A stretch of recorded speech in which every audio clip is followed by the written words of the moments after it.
Thank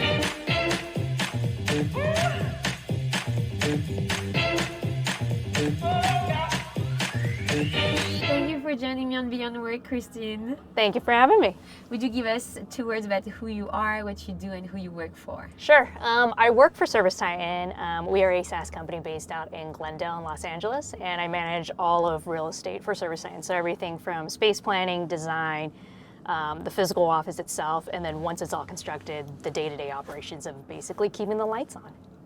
So you're very much an instrumental part of the conference, and I know you're not on stage, but you were recently on stage at a Meta event. Yeah. Where I listened to you. What do you think are people talking about these days?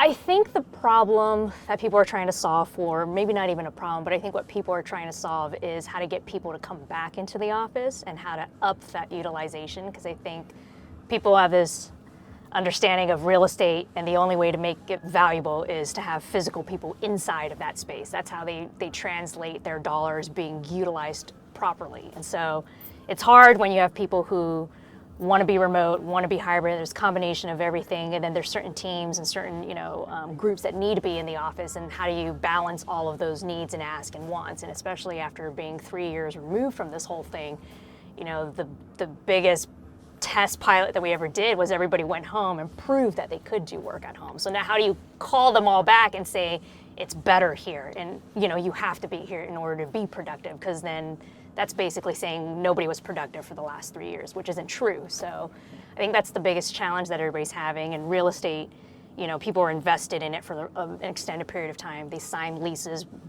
before the pandemic. They're just kind of in it now, and they can't get out of it. So how do you make it work for this time period that we're in, that nobody really planned for and nobody was ready for? It just happened. It was sprung on everybody.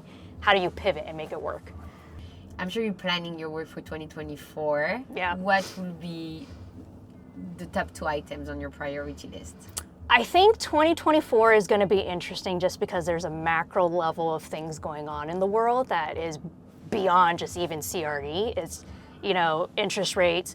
There's just a lot happening that kind of drives businesses in general, especially when you're a startup and you're backed by investors. You need to make that money go a certain distance. Like, you can't just burn it away and think that it's going to be equally as cheap as it once was to get more investors to come in and fund you. So I think there's a level of trying to balance that money that you have and making it go the distance. And so it's kind of, what do you have to do to strike that balance and make it work? And so I think 2024 is going to see a lot of, companies figuring out how to maximize their dollars, essentially, figuring out, do I need this? Is it essential? Do I have to have it? Or is it like a nice to have?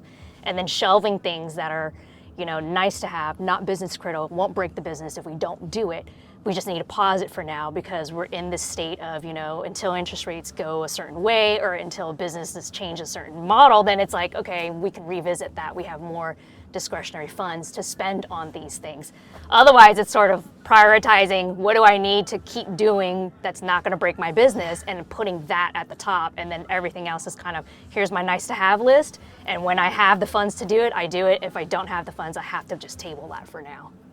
Amazing. Thank you so much for sharing, Kristine. Yeah. Have a good day and Thank enjoy the conference. Thanks for having me. Appreciate it.